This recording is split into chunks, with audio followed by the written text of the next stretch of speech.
Hello traders, good evening. நாளைக்கு வந்து June 1 market எப்படி இருக்கும் அப்படின்னு நம்ம கொஞ்சம் டிஸ்கஸ் பண்ணலாம். நாளைக்கு ஓப்பனிங் என்னுடைய ஐடியா படி எதிர்பார்க்குறது என்னென்னா ஃப்ளாட் டு கொஞ்சம் கேப் அப், ஃப்ளாட்லேருந்து இந்த ஏரியாவிலேருந்து மேபி கேப் அப் இந்த ஏரியாவில் ஓப்பன் ஆகும் அப்படின்னு நான் எதிர்பார்க்குறேன். ஏன்னா ஃப்ரைடே நைட் வந்து யூஎஸ் மார்க்கெட்டும் வந்து நெகட்டிவ் இல்லை, ஆல்மோஸ்ட் பாசிட்டிவாக தான் முடிஞ்சிருக்குது. அது இல்லாமல் இந்த குளோபல் சென்டிமெண்ட் நியூஸுமே வந்து இன்னும் ஒரு கரெக்டான செட்டில்மெண்ட்டுக்கு வந்து இன்னும் வரல. மெயினாக வந்து யூஎஸ் ஈரான் இந்த ப்ராப்ளம்.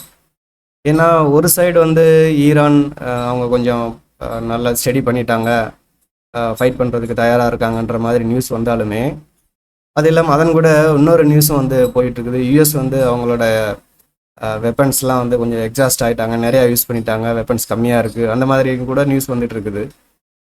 ஒரு கன்ஃபியூஸான ஒரு ஸ்டேட்மெண்ட்ஸ் தான். எல்லா நியூஸுமே வந்து ஒரு ரிலையபிள் இல்லாத நியூஸு. அந்த மாதிரி யூஎஸ் வெப்பன்ஸ் கம்மியாக இருக்குன்ற மாதிரி நியூஸு, யூஎஸோட செக்ரட்டரி ஆஃப் வார், நம்ம இந்தியாவில் எப்படி ஒரு டிஃபென்ஸ் மினிஸ்டரோ அந்த மாதிரி அங்கே வந்து secretary of war Pete Hegseth அப்படின்றவர் வந்து அவர் இப்போ ரீசெண்டாக நம்ம ஏசியன் கண்ட்ரியில் சிங்கப்பூரில் பேசியிருக்காரு, நேற்று பேசியிருக்காரு. அவருடைய பேச்சு அந்த தோரணைகளை பார்க்கும்போது அந்த மாதிரிலாம் அங்கே ஒன்றும் இருக்கிற மாதிரி தெரியல. அவங்க ரொம்ப ஃபுல் பவர். ஈவன் அந்த ஸ்பீச்லேயே அவர் வந்து ஈவன் வேர்ல்டு வார் வந்தால் கூட எங்களால் தாக்கு பிடிக்கிற அளவுக்கு வெப்பன்ஸ் இருக்குது. அந்த மாதிரி ஒரு கன்ஃபியூஸான இதாக இருக்குது. எதுவும் கிளியர் ஸ்டேட்மெண்ட்டுக்கு வர முடியல. ஸோ ஓகே, அதில் நம்ம ரொம்ப போக வேண்டாம். இதை வந்து இதோட ஸ்டாப் பண்ணிக்கலாம். குளோபல் சென்டிமெண்ட் அன்சர்டனிட்டி அப்படியே தான் இருக்குது, அதை வந்து மைண்டில் வச்சுக்கோங்க. சரி, நம்மளுடைய டிஸ்கஷனுக்கு வருவோம். நாளைக்கு மார்க்கெட் எப்படி இருக்கணும் ஆல்ரெடி சொல்லியிருக்கேன். Flat to gap up, slight gap up இந்த ரேஞ்சில் தான் ஓப்பன் ஆகும். ஆனால் நாளைக்கு வந்து ஒரு மெயினாக ஒரு 2 லைனை மட்டும் ரொம்ப கரெக்டாக ஞாபகம் வச்சுக்கோங்க. இந்த லைன் பாருங்கள், 23,520, கீழே வந்து 23,475. இந்த 2 லைன் வந்து ரொம்ப இம்பார்ட்டன்ட் லைன். இந்த 2 லைன் வந்து டிசைடிங் ஜோனாக வந்து இருக்குது. அதாவது இந்த 2 லைனுக்குள்ளே வந்து மார்க்கெட், என்னுடைய கணிப்புப்படி இந்த 2 லைனுக்குள்ளே வந்து மார்க்கெட் கொஞ்சம் நேரம் டைம் ஸ்பெண்ட் பண்ணுறதுக்கான சான்சஸ் இருக்குது. ஃபார் எக்ஸாம்பிள் இங்கே ஆசிலேட் ஆகிட்டு இருக்குன்னு வச்சுக்கோங்க, இந்த ஏரியாவுக்குள்ளார நடந்துகிட்டு இருக்கு அப்படின்னா மார்க்கெட் அக்குமுலேட் ஆகுது. அதாவது பையர்ஸோ செல்லர்ஸோ இந்த ஏரியாவில் வந்து அக்குமுலேட் பண்ணுறாங்க. ஆனால் அது பையரா இல்லை செல்லரா அப்படின்னு நம்மளால் கண்டுபிடிக்கவே முடியாது. நான் ஏன் வந்து இந்த 2 லைனை வந்து கரெக்டாக ட்ரா பண்ணியிருக்கேன் அப்படின்ற ரீசனே வந்து சொல்லிடுறேன். இந்த 23,520 இருக்கு இல்லையா, இது வந்து ப்ரீவியஸ் டே. இந்த ப்ரீவியஸ் டே இந்த ஃப்ரைடேயில் எவ்வளோ ட்ரேடு நடந்ததோ இந்த மொத்த டேயோட ட்ரேடும் லாஸ்ட் இந்த ஏரியா இருக்கு இல்லையா 23,520, 520, இந்த ஏரியாவில் நடந்த மொத்த ட்ரேடும் இந்த ஹோல் டேயோட ட்ரேடை விட 2 மடங்கு அதிகம். ஸோ இங்கே தான் வந்து நிறையா ட்ரேடு நடந்திருக்குது. வேல்யூம் ப்ரொஃபைல் செக் பண்ணி பார்த்தீங்கன்னா தெரியும். அதாவது இந்த ஹோல் டே நடந்த ட்ரேடை விட 2-3 மடங்கு ஏரியா ட்ரேடிங் வந்து வேல்யூம் வந்து இங்கே தான் நடந்திருக்கு. அதுக்கு இன்னொரு ரீசன் இருக்கலாம். ஃப்ரைடே வந்து இந்த எம்எஸ்சிஐ ரீபேலன்சிங் நடந்தது. எம்எஸ்சிஐ பற்றி ஏற்கனவே வீடியோலாம் போட்டிருக்கேன். அவங்க ஒரே நாளில் வந்து எல்லா ஸ்டாக்கையும் எடுக்கணும், அப்புறம் மறுபடியும் உள்ள புது ஸ்டாக் வாங்கணும். அது ஒரு ரீசனாக இருக்கலாம். பட் பாயிண்ட் ஆஃப் கண்ட்ரோல், இந்த ப்ரீவியஸ் டேயோட பாயிண்ட் ஆஃப் கண்ட்ரோல் வந்து 23,520. ஓகேவா? இந்த லைனை வந்து கரெக்டாக ஞாபகம் வச்சுக்கோங்க. அதாவது நிறைய ட்ரேட் நடந்த இடம் 23,500லேருந்து 23,540 வரைக்கும், அது மாதிரி நம்ம அசீவ் பண்ணிக்கலாம். பட் பாயிண்ட் ஆஃப் கண்ட்ரோல் வந்து 23,520. அதே மாதிரி கீழே வந்து ஒரு லைன் ட்ரா பண்ணியிருக்கேன், 23,475, 475. இது ஒரு லைன் ட்ரா பண்ணியிருக்கேன். இந்த லைன் வந்து ஆக்சுவலாக எங்கேருந்து வந்ததுன்னா, நீங்கள் டே டைம் ஃப்ரேம் கேண்டிலுக்கு வந்து போய் பாருங்கள். ப்ரீவியஸ் டேஸ் மேபி இந்த ஏரியாவிலேருந்து 12 மே அந்த ஏரியாவிலேருந்து வச்சுக்கலாம். ஓகே, நீங்கள் போய் பார்க்கலாம். டே டைம் ஃப்ரேம் போட்டிங்கன்னா இந்த பாட்டம் வந்து ஒரு ட்ரெண்டிங் லைன் ஒன்று ஃபார்ம் ஆகுது. அதோட டே டைம் ஃப்ரேமில் ஒரு ட்ரெண்டிங் லைன் வந்து ஃபார்ம் ஆகுது. அந்த டே டைம் ஃப்ரேமை வச்சா எக்ஸாக்ட் இந்த இதை பிடிக்கிறது கொஞ்சம் கஷ்டம். ஸோ அதுக்காக நான் ஒரு லைன் ட்ரா பண்ணி அதுக்கப்புறம் வந்து இந்த லைனை கொண்டு வந்திருக்கிறேன், 23,475. ஸோ 23,475 வந்து எக்ஸாக்ட் ரெசிஸ்டன்ஸ். 23,520 வந்து பாயிண்ட் ஆஃப் கண்ட்ரோல். நிறைய பேர் இன்ஸ்டிடியூஷன் இருக்காங்க இல்லையா, எஃப்ஐஏலே வந்து இண்டெக்ஸ் ஃபண்டு இல்லாமல் நம்ம லோக்கலில் உள்ள மியூச்சுவல் ஃபண்டு மாதிரி world wide mutual fund investors இருக்காங்க. அவங்க எல்லாருமே இந்த லைனை விட்டு கீழே வர்றதை விரும்ப மாட்டாங்க. ஏன்னா அவங்களோட பாயிண்ட் ஆஃப் கண்ட்ரோல் இங்கே தான். ஸோ இந்த ஜோன் வந்து ரொம்ப இந்த ஜோனுக்குள்ளார மார்க்கெட் இன்கேஸ் வந்தது அப்படின்னா நம்ம வந்து முடிவுக்கே வர முடியாது. இது மேலே போகுமா இல்லை கீழே வருமானது முடிவு பண்ண முடியாது. ஸோ இந்த ஜோனை விட்டு பிரேக் அவுட் ஆச்சுன்னா கன்ஃபார்ம்டு அதுக்கப்புறம் வந்து புல்லிஷ் தான். அது வந்து ரிவர்ஸ் ஆகாது. அதே மாதிரி இந்த ஜோன் 23,475 இது வந்து பிரேக் டவுன் கீழே வந்துருச்சுன்னா இந்த 23,475 இருக்கு இல்லையா, இது கீழே வந்ததுன்னா டார்கெட் அப்படின்னு நம்ம எதுவுமே ஃபிக்ஸ் பண்ண முடியாது. இது ரொம்ப டேஞ்சரான ஜோன். ஆனால் நம்ம அதுக்காக 23,475 கீழே வந்துடுது அப்படின்னா நம்ம வந்து ஷார்ட் பண்ணுவோம் மார்க்கெட்டை அப்படின்ற மாதிரி ஃபியூச்சர் ஷார்ட்டோ இல்லை புட் ஆப்ஷன் பை இங்கே வந்து வாங்கணும்னு நினைக்கிற நம்மள மாதிரி ரீட்டைலர் இருக்காங்க இல்லையா, நீங்கள் நான் எல்லாருமே அதை தான் பண்ணுவோம். ஆனால் இவங்களை வந்து சாதாரணமாக நம்மளை வந்து ப்ராஃபிட் பண்ண விடாது இந்த மார்க்கெட். நம்ம இங்கே ஷார்ட் பண்ணுவோம், மறுபடியும் நம்மளோட ஸ்டாப் லாஸ் எடுக்கும், மறுபடியும் ஷார்ட் பண்ணுவோம், மறுபடியும் ஸ்டாப் லாஸ் எடுக்கும், மறுபடியும் ஷார்ட் பண்ணுவோம், ஸ்டாப் லாஸ் எடுக்கும். இந்த மாதிரி தான் இந்த 23,475 கீழே வந்ததுன்னா நம்மளை வந்து ப்ராஃபிட் பண்ண விடாத அளவுக்கான மூவ்மெண்ட் கொடுத்து தான் ஸ்லோவாக தான் வந்து கீழே வந்து இறங்குறதுக்கான வாய்ப்பு இருக்குது. அது என்ன காரணம் அப்படின்னா, அதுக்கு வந்து என்ன காரணம் அப்படின்னா, இங்கே கீழே வரும்போது இந்த பாருங்க ஒரு சப்போர்ட், இங்கே ஒரு சப்போர்ட் இருக்குது, இங்கே ஒரு சப்போர்ட் இருக்குது, இங்கே ஒரு சப்போர்ட் இருக்குது. இந்த சப்போர்ட்டை எல்லாமே பார்த்துட்டு ரீட்டைலர்ஸ் நம்மளை மாதிரி ஆளுங்க மறுபடியும் வாங்குறதுக்கு ட்ரை பண்ணுவாங்க.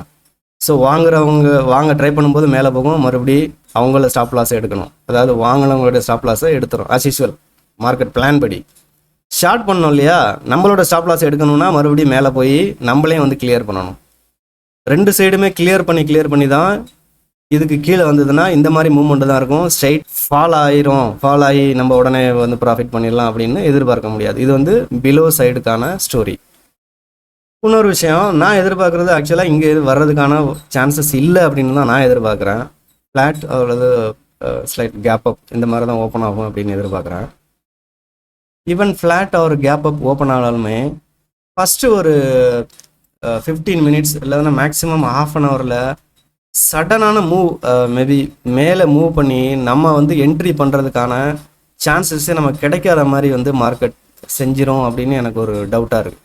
மேபி 9:15 ஓப்பன் ஆகுது, நம்ம ஒரு ஐடியாவோட வெயிட் பண்ணுவோம், நம்ம திங்க் பண்ணி ட்ரேடை எடுக்கிறதுக்கு முன்னாலேயே வந்து மார்க்கெட் ஆல்ரெடி நம்ம எதிர்பார்த்த லைன் வந்து மேலே போயிடும். ஃபார் எக்ஸாம்பிள் நான் 2 டார்கெட் வச்சுருக்கிறேன், 23,641. இது இந்த லைன்ஸ்லாம் உங்களுடைய சார்ட்லேயே நீங்கள் ட்ரா பண்ணி இந்த நம்பர்ஸ்லாம் நீங்களே ஒரு லைனை ட்ரா பண்ணி வச்சுக்கோங்க, அது பெட்டராக இருக்கும். 23,640 ஒரு டார்கெட்டு, 23,780 வந்து 2 டார்கெட். ஸோ நாளைக்கு வந்து flat or slight gap up அப்படின்னா இந்த 2 டார்கெட்டை மீட் பண்ணணும்னு நான் எதிர்பார்க்குறேன். ஆனால் என்ன ஒரே ஒரு சந்தேகம்னா, மார்க்கெட் ஓப்பன் ஆகி ஃபஸ்ட்டு 10-15 மினிட்ஸ்லேயே இது 2க்கு மேலே போயிட்டு ரீட்டைலர்ஸுக்கு சான்ஸ் கொடுக்காம பண்ணிடுமோ அப்படின்றது எனக்கு ஒரு டவுட்டாக இருக்குது. ஸோ நம்ம வந்து அதை கொஞ்சம் அவேராக இருக்கணும். இந்த 2 லைனுமே 23,640, 23,780 இது ரெண்டுமே வந்து ப்ரீவியஸ், அதாவது முன்னால் ஒரு பெரிய ஃபால் நடந்துட்டு இங்கே அக்குமுலேஷன் நடந்தது இந்த டேஸில் May 20, 21 அண்ட் 22 இந்த 3 நாளில் வந்து இது வந்து ஒரு accumulation area. I means institution வந்து நிறையா இங்கே அக்குமுலேட் பண்ணியிருக்காங்க. அவங்க அக்குமுலேட் பண்ணால் அட்லீஸ்ட் இந்த மார்க்கெட்டை கொண்டு போய் சும்மா 24,080 வரைக்கும் இங்கே வரைக்கும் விட்டுட்டுலாம் அவங்க விட மாட்டாங்க. இந்த 3 டேஸும் வந்து இன்ஸ்டிடியூஷன் அக்குமுலேஷன் பண்ணியிருக்காங்க ஸ்டாக்கை. அவங்களோட இவ்வளோ 3 நாள் இந்த இடத்துல அக்குமுலேட் பண்ணால் அவங்க வந்து சாதாரணமாக இந்த இடத்துல ஜஸ்ட் கொண்டு போய் எல்லாம் வந்து கிவ் அப் பண்ணிட மாட்டாங்க. ஸோ அவங்களுடைய டார்கெட் இன்னும் மேலே இருக்கலாம். இது எல்லாமே ஒரு அசம்ஷன் தான். ஏன்னா நம்ம வந்து ஒரு ரீட்டைலர் அப்படின்றதுலாம் நமக்கு வந்து எந்த பெரிய டேட்டாவும் கிடைக்காது. நம்ம கிடைக்கிற டேட்டா எல்லாமே என்எஸ்சி வெப்சைட்டில் என்ன இருக்குதோ அவ்வளோதான். என்எஸ்சி டேட்டா வச்சு தான் நம்ம வந்து அசியூம் பண்ண முடியும். அதுலேயும் பாருங்கள், என்எஸ்சி ஃப்ரைடோட டேட்டா அந்த எம்எஸ்சி ரீபேலன்சிங் வந்ததுனால யாராவது டைம் இருந்தால் போய் கேஷ் மார்க்கெட் பேலன்ஸ் பாருங்கள். எல்லாம் வந்து நார்மலாக வந்து ஒரு 3,000 crores buying, 5,000 crores selling, difference 2,000 அப்படி இருக்கும். ஆனால் ஃப்ரைடேயோட டேட்டாவை போய் பாருங்கள், தலை சுற்றுற அளவுக்கு இருக்கும். ஏன்னா வந்து எம்எஸ்சி ரீபேலன்சிங்னால நடந்தது. ஓகே, அது நமக்கு தேவையில்லை. ஓகே, ஸோ நாளையோட, ஏன்னா வீடியோ லென்த்தாக போயிட்டுருக்கு. ஸோ நாளையோட பிளானிங் வந்து என்ன அப்படின்னா, மார்க்கெட் எக்ஸ்பெக்ட் வந்து flat or slight gap up இந்த ரேஞ்சு தான் ஓப்பன் ஆகுன்றது நாளையோட எக்ஸ்பெக்டேஷன். மாறலாம், ஏன்னா யாரும் மார்க்கெட்டை 100%லாம் வந்து கணிக்க முடியாது. இதுதான் வந்து என்னுடைய எக்ஸ்பெக்டேஷன். இந்த 2 லைன் வந்து ரொம்ப ரொம்ப இம்பார்ட்டன்ட் லைன், 23,520 அண்ட் 23,475. இந்த 2 லைனுக்கு நடுவில் வந்து மார்க்கெட் ட்ரேட் ஆச்சு அப்படின்னா வந்து யாரோ ஒரு ஆள் அக்குமுலேட் பண்ணிக்கிட்டு இருக்காங்க, பையரா இல்லை செல்லராங்கிறது தெரியாது, அக்குமுலேஷன் பண்ணுறாங்க. அக்குமுலேஷன் பண்ணி ஒரே பிரேக்கப் இல்லை ஒரே பிரேக் டவுன் கொடுக்கறதுக்கான சான்சஸ் இருக்குது. ஸோ இந்த ஏரியாவில் மார்க்கெட் ஆசிலேட் ஆகிக்கிட்டு இருந்ததுன்னா நீங்கள் எந்த டிசிஷனுமே எடுக்க தேவையில்லை. ஏன்னா இது வந்து நம்மளால் கணிக்க முடியாது, யார் பண்ணுறாங்க என்னன்னு கணிக்க முடியாது. ஒருவேளை வந்து ஃப்ளாட் ஓப்பன் ஆகி இங்கேயே மெயின்டைன் ஆச்சு அப்படின்னா ஸ்டில் புல்லிஷ், அதாவது இந்த லைனுக்கு மேலே இருந்ததுனாவே புல்லிஷ் தான். ஏன்னா இந்த கன்ஃபியூஸ்டு இந்த ஜோன் இருக்கு இல்லையா, அக்குமுலேஷன் ஜோன், இந்த ஜோனுக்கு வராத வரைக்கும் இங்கே இருந்தால் புல்லிஷ், அல்லது மார்க்கெட் ஓப்பனிங்கே வந்து இதுக்கு கீழே ஓப்பன் ஆகி நெகட்டிவாக இருக்குது அப்படின்னா அதுக்கான சான்சஸ் ரொம்ப ரொம்ப கம்மி. அப்படி நடந்ததுன்னா மேபி இன்னைக்கு நைட் ஏதாவது குளோபல் நியூஸ் ஏதாவது சென்டிமெண்ட்டு ஏதாவது மாறி இருந்தாலே ஒழிய இந்த லைனுக்கு கீழே நாளைக்கு ஓப்பன் ஆகிறதுக்கான சான்சஸ் ரொம்ப ரொம்ப கம்மி. மாறிச்சுன்னா மேபி வேறு ஏதாவது இஷ்யூ இருக்கலாமே ஒழிய. இந்த ஏரியா வந்து டிசைடிங் ஜோன். ஸோ இதுக்கு மேலே இருக்கிற வரைக்குமே புல்லிஷ். நான் வந்து ஏன்னா நானும் ரெகுலராக ட்ரேட் பண்ணுறேன்னா நான் நாளைக்கு எதிர்பார்க்குறது என்னென்னா ஒரு ஃப்ளாட் ஓப்பன் ஆகி கொஞ்சம் இங்கே டைம் ஸ்பெண்ட் பண்ணால் நமக்கு ஒரு கொஞ்சம் நம்ம யோசிக்கிறதுக்கு கொஞ்சம் டைம் கிடைக்கும். நம்ம வந்து ஓகே அப்படின்னு சொல்லலாம். ஓப்பன் ஆன உடனே ஸ்ட்ரைட்டாக மேலே போயிடுச்சுன்னா நம்மளுடைய ரியாக்ஷன் டைம் கிடைக்காது. இது ஏன்னா நம்ம ஒரு நார்மல் ஹியூமன் பீயிங், நம்ம அவ்வளோ சடனாகலாம் முடிவு எடுக்க முடியாது. ரெண்டாவது நம்ம வந்து நம்மளுடைய பணத்தை அதில் போட்டு ட்ரேட் பண்ணுறோம் இல்லையா, ஸோ பயம் எல்லாருக்குமே இருக்கும். ஸோ அதுக்கான நமக்கு கொஞ்சம் டைம் கொடுக்கணும்னு எதிர்பார்க்குறேன். நாளைக்கு மார்க்கெட் ஓப்பன் ஆகி இங்கே கொஞ்சம் டைம் ஸ்பெண்ட் பண்ணணும். மேபி வந்து இந்த 520 லைன் இதுதான் வந்து பாயிண்ட் ஆஃப் கண்ட்ரோல். நேற்று நடந்த மேக்ஸிமம் ட்ரேட் இங்கே தான் நடந்திருக்கு. வந்து 520 டச் பண்ணிவிட்டு ரிவர்ஸ் ஆனிச்சு அப்படின்னா நமக்கு கொஞ்சம் கன்ஃபர்மேஷன் கிடைக்கும். ஸ்டாப் லாஸாயுமே வந்து 520 520 கீழே வந்து 500 வைக்காமல் மேபி 475. ஆனால் நீங்கள் இங்கே இந்த இடத்துல ட்ரேடு எடுத்துகிட்டு இங்கே ஸ்டாப் லாஸ் வச்சிங்கன்னா ஸ்டாப் லாஸ் ரொம்ப பெரிய ஸ்டாப் லாஸ் ஆயிரும். ஸோ அதையும் வந்து கவனத்தில் வந்து எடுத்துக்கணும். இந்த ஏரியாவில் வந்து ட்ரேடு எடுக்கிறதுக்கான வாய்ப்பு கிடைச்சிது அப்படின்னா 500 கீழே 475 இங்கே ஸ்டாப் லாஸ் வைக்கலாம். ஸ்டில் இது வந்து ஒரு பெரிய பிக் ஸ்டாப் லாஸ் என்னை பொறுத்த வரைக்கும். ஏன்னா நான் பெரும்பாலும் ட்ரேட் எடுக்கும்போது எவ்வளவுக்கு கம்மியாக ஸ்டாப் லாஸை வந்து குறைக்க முடியுமோ அந்த மாதிரி சான்ஸ் இருந்தால் மட்டும்தான் எடுப்பேன். ஏன்னா சும்மா தேவையில்லாமல் நமக்கு வந்து டென்ஷன் ஆகும் ட்ரேட் எடுக்கும்போது. ஸோ ஸ்டாப் லாஸை மேக்ஸிமம் கம்மி பண்ணுறதுக்காக நான் ட்ரை பண்ணி தான் நான் பெரும்பாலும் ட்ரேட் எடுப்பேன். ஸோ உங்களுக்கு மேபி இங்கே ஃப்ளாட் ஓப்பன் ஆகி இந்த இடத்துக்கு வந்தது அப்படின்னா ஸ்டில் த கிரே ஏரியா இருக்குது இந்த ஜோன், டிசைட் இல்லாத ஜோன். ஸோ ரொம்ப கன்ஃபியூஸான ஸ்டேட். ஓகே, ரொம்ப கன்ஃபியூஸ் பண்ணல உங்களை. ஓகே, ரொம்ப கிளியர். ஏன்னா நிறைய டேட்டா கொடுத்தோம்னா யாரும் வந்து ட்ரேட் எடுக்க முடியாது. ட்ரேட் எடுக்கும்போது கான்ஃபிடென்ட்டோட தான் எடுக்கணும். ஃபஸ்ட்டு இப்படி ஆயிருமோ அப்படி ஆயிருமோன்னு யோசிச்சுக்கிட்டே இருந்தால் சாயந்தரம் 3 மணி வரைக்கும் நம்ம யோசிச்சுக்கிட்டே தான் இருக்கணும். எப்படியா இருந்தாலும் ட்ரேட் எடுக்க தான் போகிறோம். இது வந்து கன்ஃபார்ம் இல்லாத ஜோன். இன்கேஸ் மார்க்கெட் இந்த ஏரியாக்கள் வந்ததுன்னா எந்த முடிவுமே எடுக்காதீங்க. Flat or slight gap up தான் ஓப்பன் ஆகணும்னு எதிர்பார்க்குறேன். 2 டார்கெட் இருக்குது, 23,640 அண்ட் 23,780. 2 டார்கெட் இருக்குது. 2 டார்கெட்டையுமே in case flat slight gap up அப்படின்னா ஃபுல் டேயில் ரெண்டு டார்கெட்டையும் வந்து கண்டிப்பாக மீட் பண்ணி தான் ஆகணும். ஒரே ஒரு பயம் என்னன்னா ஓப்பன் ஆன உடனே போய் மீட் ஆயிருமோன்றது தான் எனக்கு ஒரு பயம் இருக்குது. ஓகே, எந்த ஏரியா வந்து கிரே ஏரியா, எந்த டிசிஷன் எடுக்கக்கூடாது. இன்கேஸ் கீழே வந்ததுன்னா கன்ஃபார்ம் மார்க்கெட் வந்து பேரிஷ், கீழே தான் போகணும். என்ன ஒரு ப்ராப்ளம் அப்படின்னா நம்மளை யாரையும் ப்ராஃபிட் பண்ணவே விடாது மார்க்கெட்.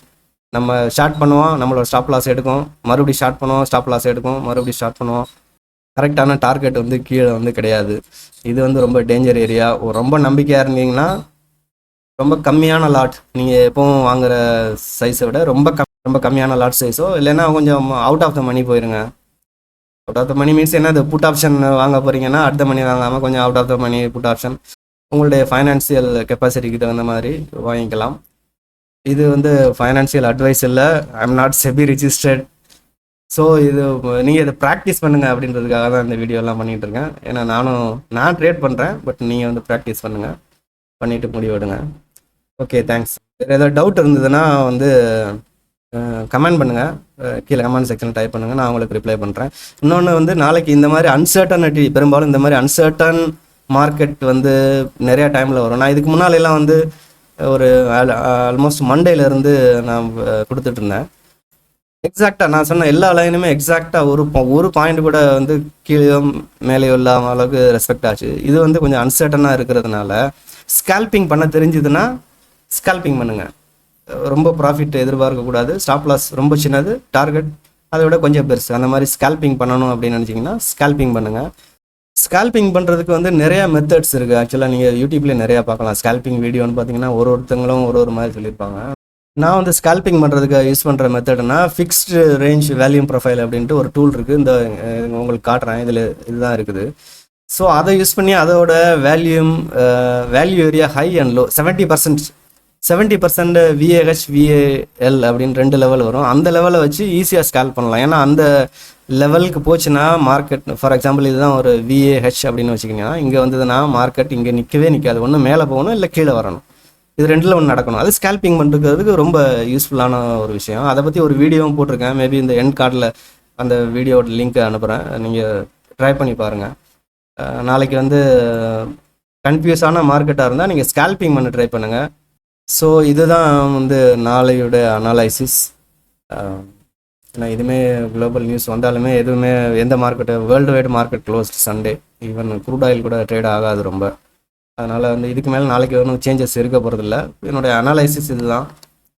இதை இவ்வளோ நேரம் பார்த்தீங்க. ஓகே, பார்த்துட்டு நீங்கள் அனலைஸ் பண்ணி இதை நான் கொடுத்த இந்த லெவல்ஸ்லாம் வந்து மார்க் பண்ணி வச்சுக்கோங்க. உங்களுடைய ஓன் ஐடியா யூஸ் பண்ணி ட்ரை பண்ணுங்கள். Okay, thanks.